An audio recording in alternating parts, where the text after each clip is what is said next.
क्या वो अगर ये कहा जाए कि इस पूरे ब्रह्मांड को बनाने वाला रचयिता, मेरा मतलब है वो सर्वोच्च शक्ता जिसे हम सर्वशक्तिमान मानते हैं, वो खुद अपने ही बनाए हुए नियमों से बंधा हुआ है। सुनने में बहुत अजीब लगता है ना, हम्म। क्योंकि बचपन से तो हमेशा यही सुना गया है कि ईश्वर जो चाहे कर सकता है, उसके लिए कुछ भी मतलब असंभव नहीं है। बिल्कुल। लेकिन आज की इस गहन चर्चा में हमारे पास जो स्रोत हैं, जो 13 अप्रैल 2026 के कुछ विशेष नोट्स हैं, वो एक बिल्कुल अलग ही कहानी बयां कर रहे हैं। हाँ, और दिलचस्प बात यह है कि ये कहानी सिर्फ कोई दार्शनिक विचार नहीं है, बल्कि ये ब्रह्मांड को एक बहुत ही सटीक मतलब एक वैज्ञानिक और न्यूरोलॉजिकल नजरिए से देखती है। सही कहा। और यही बात इस विषय को इतना पेचीदा बनाती है। तो आज का हमारा विषय है ईश्वरीय नियम और आध्यात्मिक संप्रभुता का विज्ञान। हम आज उन 3 बड़े रहस्यों को डिकोड करेंगे जो आध्यात्मिकता और आधुनिक विज्ञान के बीच की खाई को पाटते हैं। जिसमें ड्रामा का नियम शामिल है और दिखावे वाली सेवा बनाम योग की असलियत और दिमाग को रीवायर करने वाला वो 8 घंटे का नियम भी शामिल है। बिल्कुल। और एक बात पहले ही स्पष्ट कर दूं, हमारा उद्देश्य यहाँ किसी भी तरह की विचारधारा का समर्थन या खंडन करना नहीं है। हम केवल एक तटस्थ विश्लेषक की तरह इन नोट्स में दिए गए हार्डवेयर, इंटरफेस और एल्गोरिथम जैसे तर्कों का विश्लेषण करेंगे। एकदम सही। तो अगर हम सीधे नोट्स के उस सबसे चौंकाने वाले दावे पर आएं। ठीक है, आइए इसे गहराई से समझते हैं। हाँ, तो नोट्स कहते हैं कि सब कुछ ड्रामा के अनुसार फिक्स है, यहाँ तक कि ईश्वर का आना भी। और ईश्वर खुद कह रहे हैं कि मैं इस ड्रामा में बंधा हुआ हूं। एक मिनट रुकिए। ये बात तो सीधे तौर पर भगवान की शक्ति पर ही सवाल खड़ा कर देती है। अगर ईश्वर खुद कह रहे हैं कि वो ड्रामा में बंधे हैं, तो फिर वो सर्वशक्तिमान कैसे हुए? हाँ, पहली बार में ये एक कमजोरी लग सकती है, लेकिन अगर हम इसे सिस्टम डिजाइन की भाषा में समझें तो ये किसी कमजोरी की नहीं बल्कि एक परफेक्ट सिस्टम की निशानी है। अच्छा, वो कैसे? इसे विज्ञान में क्लोज्ड लूप डिटर्मिनिस्टिक साइकिल कहा जाता है। मतलब एक ऐसा बंद चक्र जहां हर चीज एक बेहद सटीक प्रोग्रामिंग के तहत काम कर रही है। इन नोट्स के अनुसार आत्माएं एक्टर्स हैं, ये भौतिक शरीर एक हार्डवेयर है, मन हमारा इंटरफेस है और जो हमारे गहरे संस्कार या आदतें हैं, वो असल में स्टोर्ड डेटा हैं। बिल्कुल। और ये जो पूरा ड्रामा है वो इस सिस्टम का एग्जीक्यूशन इंजन है। अब यहाँ जो बात सबसे अधिक आकर्षित करती है वो ये है कि अगर एक परफेक्ट डेवलपर ने कोई गेम बनाया है हाँ। और कोई प्लेयर हारने लगे और डेवलपर बीच गेम में जाकर सिर्फ उस एक प्लेयर के लिए नियम बदल दे तो क्या होगा? तो पूरा गेम ही क्रैश हो जाएगा, बाकी प्लेयर्स के साथ अन्याय होगा, एक तरह से पूरी अराजकता फैल जाएगी। यही कारण है ईश्वर का यह कहना कि मुझे आना ही पड़ता है। ये दिखाता है कि वो नियमों में मनमाने ढंग से दखल नहीं देते। वो संगम युग नाम के एक निश्चित समय पर ही सिस्टम में प्रवेश करते हैं। मतलब ये एक स्वचालित सॉफ्टवेयर अपडेट की तरह है। डेवलपर हर मिनट कोड नहीं बदलता, बल्कि सिस्टम की स्थिरता के लिए एक तय समय पर पैच लागू करता है। एकदम सटीक तुलना है। सर्वोच्च सत्ता का नियमों में बंधा होना असल में पूर्ण न्याय की गारंटी है। तो इस सब का असल मतलब क्या है? मेरा मतलब है, अगर ईश्वर दखल देकर हमारा व्यक्तिगत कोड नहीं बदल सकते, तो लोग जो इतनी प्रार्थनाएं करते हैं, चमत्कार की उम्मीद करते हैं, उसका क्या? ये एक बहुत ही स्वाभाविक सवाल है, लेकिन नोट्स यहाँ अंधविश्वास को पूरी तरह से तोड़ते हैं। इसमें स्पष्ट है कि ईश्वर बीमारियां ठीक नहीं करते या बेतरतीब ढंग से भाग्य नहीं बदलते। वाकई? तो अगर कोई बहुत बीमार है या बड़े संकट में है, तो उसे क्या करना चाहिए? देखिए, बीमारी असल में सिर्फ शरीर के सिस्टम की समस्या है, यानी एक विशुद्ध हार्डवेयर इशू है। और जो भी संकट आते हैं जिन्हें हम कर्म कहते हैं, वे असल में संग्रहित ऊर्जा पैटर्न्स है। ईश्वर भौतिक चमत्कार नहीं करते, बल्कि वो चेतना का अपग्रेड करते हैं। चेतना का अपग्रेड मतलब वो इंसान का मानसिक सॉफ्टवेयर बदल देते हैं? हाँ, वे ज्ञान देते हैं जो एक रीप्रोग्रामिंग टूल है, और योग सिखाते हैं जो एक तरह का एनर्जी प्योरिफिकेशन सिस्टम या एंटीवायरस है। मैं इस एंटीवायरस वाली बात को थोड़ा और समझना चाहता हूँ। क्या ये एंटीवायरस लगाने से जीवन के सारे वायरस यानी संकट तुरंत डिलीट हो जाते हैं? नहीं, तुरंत गायब नहीं होते। जब आप एंटीवायरस यानी योग रन करते हैं तो वो वायरस को क्वारंटाइन कर देता है। अच्छा। मतलब बीमारी शरीर में हो सकती है, संकट बाहर खड़ा हो सकता है, लेकिन वो आपके ऑपरेटिंग सिस्टम यानी आपके मन को क्रैश नहीं कर पाता। अरे वाह। तो आप दर्द या डिप्रेशन में नहीं जाते, बल्कि एक स्थिर चेतना के साथ उस परिस्थिति को पार कर लेते हैं। बिल्कुल, ये इंसान को बाहरी चमत्कारों पर निर्भर रहने के बजाय अपनी ऊर्जा को खुद शुद्ध करने की जिम्मेदारी देता है। यहाँ बात सच में बहुत दिलचस्प हो जाती है। आप हालात बदलने का इंतजार नहीं कर रहे हैं, आप खुद को बदल रहे हैं। और इसी से जुड़ी एक और हैरान करने वाली बात नोट्स में है कि जब चेतना अपग्रेड हो जाती है तो इंसान योग बल से विश्व की राजाई लेता है। हाँ, इसे एक असली वंडर कहा गया है, बिना लड़े दुनिया पर राज करना। लेकिन बिना युद्ध, राजनीति या हथियारों के कोई राजा कैसे बन सकता है? ये तो मतलब इतिहास के हर नियम के खिलाफ है। ये एक बहुत गहरा विरोधाभास है।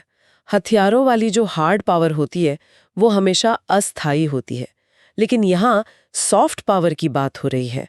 ये जीत पूरी तरह से आंतरिक है। इसमें मन पर नियंत्रण, कर्मों की शुद्धि और संस्कारों का परिवर्तन शामिल है। तो मतलब ये किसी जमीन या देश पर कब्जा करने के बारे में नहीं है? बिल्कुल नहीं। जब व्यक्ति अपने अंदर के शोर, अपने डर और अहंकार को पूरी तरह शांत कर लेता है तो वो स्वाभाविक रूप से रॉयल बन जाता है। उसका आंतरिक परिदृश्य इतना शक्तिशाली हो जाता है कि बाहरी दुनिया स्वाभाविक रूप से उसके अनुरूप ढलने लगती है। ये तो बहुत ही शक्तिशाली विचार है। लेकिन इस आंतरिक विजय को हासिल करने के रास्ते में नोट्स एक बहुत बड़े खतरे का, एक डेंजर सिग्नल का भी जिक्र करते हैं। हाँ, और वो डेंजर सिग्नल है भाषण बहुत अच्छा, लेकिन योग बिल्कुल नहीं। बिल्कुल। आज की दुनिया में तो यही होता है। लोग बहुत बड़े बड़े भाषण देते हैं, समाज सेवा का दिखावा करते हैं। अगर हम इसे आज के व्यापक परिप्रेक्ष्य से जोड़कर देखें तो ये हमारी हसल कल्चर वाली दुनिया की सच्चाई है। लेकिन टेक्स्ट एक सीधा फॉर्मूला देता है। असली सेवा की शक्ति बराबर है ज्ञान गुणा योग। ज्ञान गुणा योग। तो अगर योग शून्य है तो कुल शक्ति भी शून्य हो जाएगी। एकदम सही।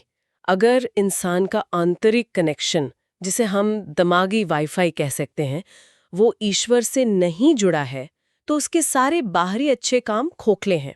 ये वैसे ही है जैसे आप लोगों को खाली लिफाफे बांट रहे हों जिन पे सिर्फ पते लिखे हैं।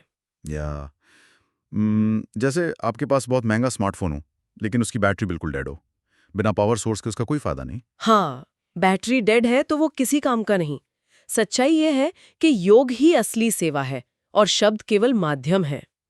तो अगर योग ही वो पावर केबल है, तो ये कनेक्शन बनाया कैसे जाए? इसके लिए टेक्स्ट में एक नियम है जो मुझे थोड़ा मतलब अव्यवहारिक लगा। नोट्स कहते हैं कम से कम 8 घंटा याद में रहना है। हाँ, 8 घंटे की याद। आज के समय में 8 मिनट शांति से बैठना मुश्किल है। 8 घंटे आंख बंद करके ध्यान में बैठना तो नामुमकिन है ना? अगर आप इसे आंख बंद करके ध्यान में बैठने के रूप में देखेंगे तो ये बिल्कुल नामुमकिन है, लेकिन टेक्स्ट वैसा कह ही नहीं रहा है। न्यूरोसाइंस कहता है कि मस्तिष्क दोहराव से खुद को रीवायर करता है। ये 8 घंटे का नियम असल में बाबा की बैकग्राउंड अवेयरनेस है। बैकग्राउंड अवेयरनेस मतलब जैसे स्मार्टफोन में बैकग्राउंड में कोई ऐप चलता रहता है? बिल्कुल। जब बैकग्राउंड में डेटा सिंक हो रहा होता है तो वो आपको कॉल करने या मैसेज भेजने से तो नहीं रोकता ना। नहीं, वो तो अपना काम करता रहता है। बस वैसे ही चलते, काम करते, बात करते हुए अंदर ये विचार लगातार चलना चाहिए कि मैं आत्मा हूँ और वो सर्वोच्च सत्ता मेरे साथ है। लेकिन जब कोई बड़ा तनाव आता है, मान लीजिए कोई बुरी खबर आ गई, तब तो ये बैकग्राउंड ऐप क्रैश हो जाएगा। इसीलिए नोट्स में एक ट्रिगर प्रैक्टिस भी दी गई है। जब भी तनाव आए तुरंत रुकें, बस 1 सेकंड का पॉज लें। अच्छा, पॉज लेकर क्या करना है? सोचें, ड्रामा मतलब जो हुआ वो फिक्स है, और फिर सोचें बाबा यानी मेरा पावर सोर्स। ये छोटा सा पॉज दिमाग को तनाव के लूप से बाहर निकालकर सिस्टम को रीसेट कर देता है। तो दिन भर ये बैकग्राउंड सिंक चलता रहे। लेकिन नोट्स एक खास समय की भी बात करते हैं जब ये सिंकिंग सबसे गहरी होती है, सुबह 2 से 5 बजे का समय। हाँ, जिसे फर्स्ट क्लास वायुमंडल कहा गया है। अब यहाँ एक बड़ा सवाल उठता है, अगर दिन भर बैकग्राउंड में सिंक हो ही रहा है तो फिर रात की नींद खराब करके 2 बजे उठने की क्या जरूरत है? इससे एक बहुत ही महत्वपूर्ण सवाल उठता है, खासकर आज की जनरेशन के लिए। लेकिन न्यूरोसाइंस के अनुसार सुबह 2 से 5 बजे के बीच हमारा दिमाग स्वाभाविक रूप से थीटा या अल्फा अवस्था में होता है। आप इसे दिमाग का एडमिन मोड कह सकते हैं। एडमिन मोड मतलब उस वक्त हम सिस्टम की गहरी सेटिंग्स बदल सकते हैं। बिल्कुल।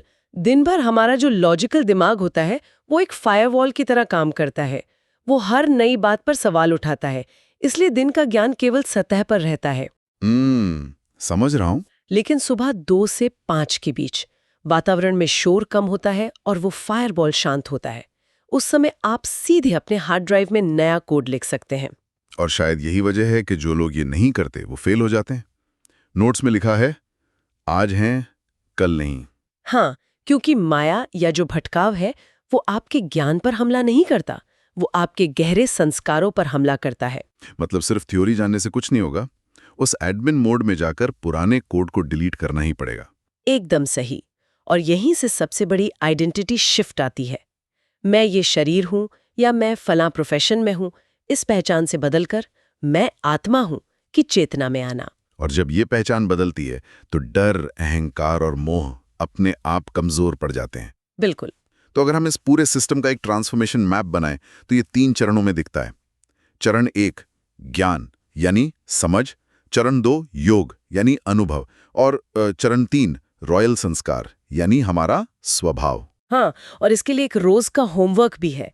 रात में खुद को चेक करना कि क्या दिन भर ये बैकग्राउंड ऐप चलता रहा, और दिन में कम से कम 3 बार वो पॉज लेकर सचेत रूप से खुद को रीसेट करना। वाकई ये बहुत ही वैज्ञानिक तरीका है। हाँ, लेकिन चर्चा का अंत मैं नोट्स की उस सबसे गहरी लाइन के साथ करना चाहूंगी जो हमें सोचने पर मजबूर कर देती है। वो क्या है? इसमें लिखा है, बाबा ड्रामा में बंधे हैं लेकिन हम अज्ञान में बंधे हैं।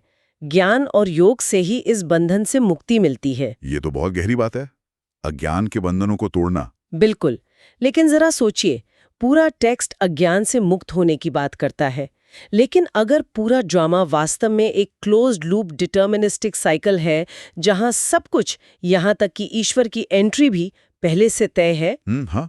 तो क्या इसका मतलब ये नहीं है कि हमारे द्वारा इस अज्ञान को पहचानना और उससे मुक्त होने की ये पूरी प्रक्रिया भी हमारे संस्कारों के डेटा में पहले से ही कोड की गई है? अरे मतलब क्या इंसान इस अभ्यास के जरिए सच में सिस्टम को हैक कर रहा है, या हम बस उसी कोड को रन कर रहे हैं जिस तरह से उसे मूल रूप से लिखा गया था? यही वो गहरा सवाल है। ये वाकई दिमाग को घुमा देने वाला विचार है। क्या हम आज़ाद हो रहे हैं या बस एक तयशुदा आज़ादी का अनुभव कर रहे हैं? और इसी एक गहरे विचार के साथ हम श्रोताओं को उनके चिंतन के लिए छोड़ते हैं। इस चर्चा में जुड़ने के लिए बहुत